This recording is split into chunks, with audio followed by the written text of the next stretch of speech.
Hello, dear students. Welcome to Edu Sapphire, the JNBST specialist, your go-to destination for comprehensive guidance on the Jawahar Navodaya Vidyalaya selection test. Yes, it is JNBST. Screen को देखकर आपको ये तो idea लग गया होगा बच्चों कि आज हम लोग किस बारे में बात करने जा रहे हैं। आज हमारे वीडियो का टॉपिक है कि कौन कौन से ऐसे डॉक्यूमेंट्स हैं जो आपको नीड हैं आपके एडमिशन के लिए। बिकॉज यूनिवर्सिटी में सेलेक्ट हो भी जाते हैं तो भी अगर हमारे पास प्रॉपर और राइट डॉक्यूमेंट्स नहीं होंगे तो हमारा एडमिशन कैंसिल हो जाता है और ऐसा कई बार हुआ है। इसीलिए आज ये वीडियो आपके लिए बहुत हेल्पफुल होने वाला है। लास्ट तक देखो और सारे डॉक्यूमेंट्स को एक साथ करके एक फाइल में अरेंज कर लो। आप लोगों ने जेएनवीएसटी का एग्जाम दे दिया, अपने क्वेश्चन पेपर के सॉल्यूशन को यूट्यूब में देखकर अपना मार्क्स भी पता कर लिया और आपका रिजल्ट भी विद इन 2 मंथ आने ही वाला है। रिजल्ट आउट से एडमिशन के बीच में बहुत ज्यादा गैप नहीं होता है, इसीलिए आप लोग अभी से ही नवोदय जाने की तैयारी शुरू कर दो। जल्दी जल्दी आप लोग पहले ये जान लो क्या क्या डॉक्यूमेंट्स चाहिए है। पहला है आपके एग्जाम का एडमिट कार्ड, रखा है ना संभाल के? Yes, very good. तो जो आपका एडमिट कार्ड है सबसे पहला वो आपके पास होना चाहिए। सेकंड, कि इनकम सर्टिफिकेट होता क्या है। एक्चुअली पहले तो JNV complete free of cost था, बट फिर गवर्नमेंट ने कुछ फी इम्पोज किया, बहुत माइनर, वेरी लिटिल फी। अब है कि फी कितना लगेगा। फी दो तरह के लगते हैं, 600 रुपीज और 1500 रुपीज। और कुछ सेक्शन बना लेते हैं। क्या गर्ल्स को ये फी लगेगा? नहीं, बॉयज को ही लगना है। और किस क्लास से ये फी लगता है? क्लास 9 से क्लास 12, सिर्फ इस पीरियड में बच्चों को फी पे करना होता है। और क्लास 6 से 8 तक वो बिल्कुल फ्री पढ़ाई करते हैं, राइट। सिर्फ 9 से 12 के लिए उनको फी पे करना होता है, वो भी फी स्ट्रक्चर 600 एंड 1500। अब है किसको 600 पे करना है, किसको 1500। गर्ल्स को तो नो फी, तो इसका बात ही खत्म है। अब बॉयज आ गए। बॉयज के कैटेगरीज होते हैं, right. General, OBC, SC, ST. तो एससी और एसटी को कोई फी पे नहीं करना है। अब है जनरल ओबीसी। जनरल ओबीसी के वैसे बच्चे जो कि गरीब फैमिली से आते हैं उनको फी पे नहीं करना होता है।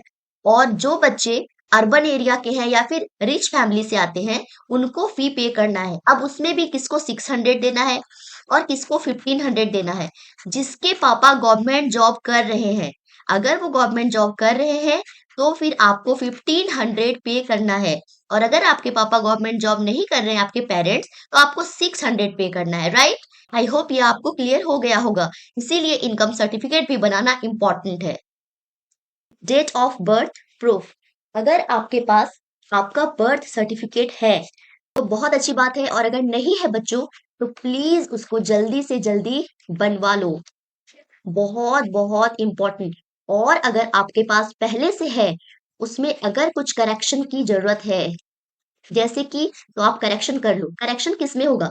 सपोज आपके नेम, आपके डेट ऑफ बर्थ, किसी में भी कुछ भी मिसमैच है जो आपने डिटेल फील किया था, अगर उससे कुछ भी मिसमैच है या रॉन्ग है तो आप उसको करेक्ट करा लो। ये भी स्टूडेंट्स के नेम से बनेगा, राइट।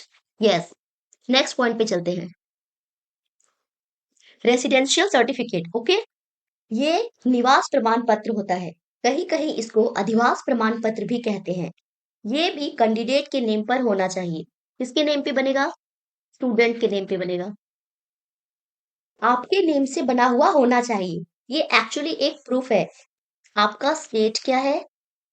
अगर ये सर्टिफिकेट आपके पास पहले से है तो वेरी गुड, और नहीं है तो प्लीज इसको जल्दी से जल्दी बनवा के रख लो, बिकॉज ये सारे प्रूफ मैंडेटरी है एडमिशन के टाइम के लिए, ओके।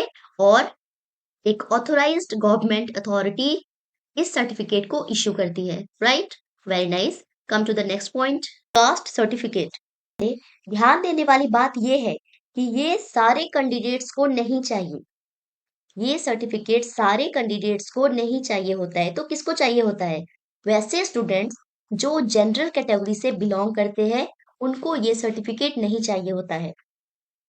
जो ओबीसी से हैं, एससी से हैं और एसटी से हैं उन लोगों को ये सर्टिफिकेट मैंडेटरी होता है, ओके, बिकॉज इन लोगों को जेएनवीएसटी के एग्जाम में रिजर्वेशन मिला हुआ था। इस रिजर्वेशन के थ्रू ये सेलेक्ट होंगे, बट जनरल वालों ने कोई भी रिजर्वेशन नहीं लिया था, इसीलिए जनरल वालों को ये सर्टिफिकेट नहीं चाहिए। इन तीनों को ये सर्टिफिकेट मैंडेटरी है, okay, very nice. Come to the next point. अब आधार कार्ड की बात करते हैं। देखो, ये तो आप सभी बच्चों के पास होगा ही, है ना, आधार कार्ड तो सबके पास होगा ही। और अगर नहीं है तो उसको जल्दी जल्दी बनवा लो, जितनी जल्दी हो सके उतनी जल्दी इसको बनवा लो। ये मैंडेटरी है, मीन्स आपके पास एडमिशन के टाइम में आधार कार्ड होना ही चाहिए। अब अगर बाय चांस आपके पास ये सारे डॉक्यूमेंट्स है बट कुछ मिसप्रिंट है या रॉन्ग है, आप ये भी चेक कर लो कि ये आधार कार्ड में क्या आपका नेम सही है, आपका डेट ऑफ बर्थ सही है, और एड्रेस क्या ये सही है। नहीं है तो करेक्शन करा लीजिए, और अगर है तो वेल एंड गुड। इंपॉर्टेंट है ये आधार कार्ड किसके नेम से होगा, ये भी स्टूडेंट के नेम से बनेगा, right, yes. Next point, school record या फिर ट्रांसफर सर्टिफिकेट, जिसको हम लोग टीसी बोलते हैं। इसके साथ यहाँ पे मैं प्लस करके एक और चीज लिखती हूँ, इसके साथ साथ मार्कशीट भी चाहिए, ठीक है। यहाँ पे मैं लिखना भूल गई हूँ, मार्कशीट प्लस स्कूल रिकॉर्ड या ट्रांसफर सर्टिफिकेट। अब मार्कशीट किसकी होनी चाहिए, आपके क्लास 3, क्लास 4 एंड क्लास 5, इन तीनों के मार्कशीट यानी कि अंक पत्र को एडमिशन के टाइम पे आपको सबमिट करना है, ओके। जब आप, अगर आपके पास 5 के ना भी हो तो 3 और 4 के करने पड़ेंगे, और अगर आपके एडमिशन तक में आपको क्लास 5 के रिजल्ट मिल चुके होंगे तो आपको 3, 4 और 5 के मार्कशीट को अवेलेबल कराना होगा, ओके। अब टीसी की बात करें तो टीसी भी आपको चाहिए है, जब आपके रिजल्ट आ गए आप टीसी देके दूसरे स्कूल में एडमिशन लोगे, right, very good. Come to the next point, passport size photograph. जब आपने जेएनवीएसटी का एग्जाम लिखा था उस समय आपके एडमिट कार्ड में एक फोटो होगी, है ना, उसी फोटो की कुछ कॉपीज निकाल के अपने पास रख लो, एटलीस्ट 10 कॉपी निकाल के रख लो, जितनी नीड होगी होगी, और फिर रेस्ट आपके पास रखा रहेगा, ओके। अब है एक डोमिसाइल सर्टिफिकेट, या फिर आप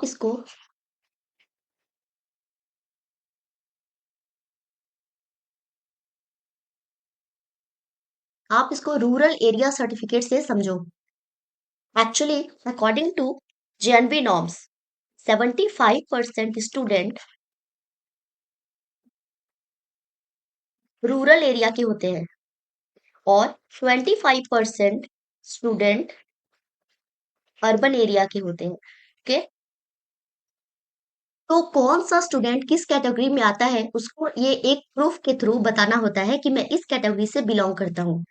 एक एग्जांपल से समझते हैं, दो बच्चे हैं, ओके, एक्स एंड वाई, इन दोनों ने इस एग्जाम को क्रैक कर लिया। एक्स रूरल एरिया से बिलोंग करता है और वाई अर्बन एरिया से बिलोंग करता है, दोनों के मार्क्स भी सेम है, ठीक है, बट इसके पास 75% सीट अवेलेबल है और इसके पास 25%। कैसे बता पाएगा, सर्टिफिकेट चाहिए ना, that is the rural area certificate, और ये उस प्लेस को बताता है जिस प्लेस पे आपका स्कूल है। आप जिस स्कूल में पढ़ते हो वो उस एरिया में आता है, अगर वो रूरल एरिया में आता है तो आप रूरल एरिया से बिलोंग करते हो, अगर आपका स्कूल अर्बन एरिया में आता है तो आप अर्बन एरिया को बिलोंग करते हो, ठीक है। Come to the next point, और इससे फर्क नहीं पड़ता कि आपका घर कहाँ है, एक्चुअली ये आपके स्कूल का होना चाहिए, राइट, डन। तो बच्चों ये थी आपके सारे डॉक्यूमेंट से जुड़ी इंफॉर्मेशन। आई होप ये वीडियो आपके लिए हेल्पफुल रहा होगा। वेबसाइट के थ्रू भी हमसे कनेक्ट कर सकते हैं, एक नंबर दिया गया है, इसमें कॉल करके भी आप अपनी क्वेरी को सॉल्व कर सकते हैं। कमेंट बॉक्स में लिख के हमसे एडवाइस ले सकते हैं। Bye bye, have a good day.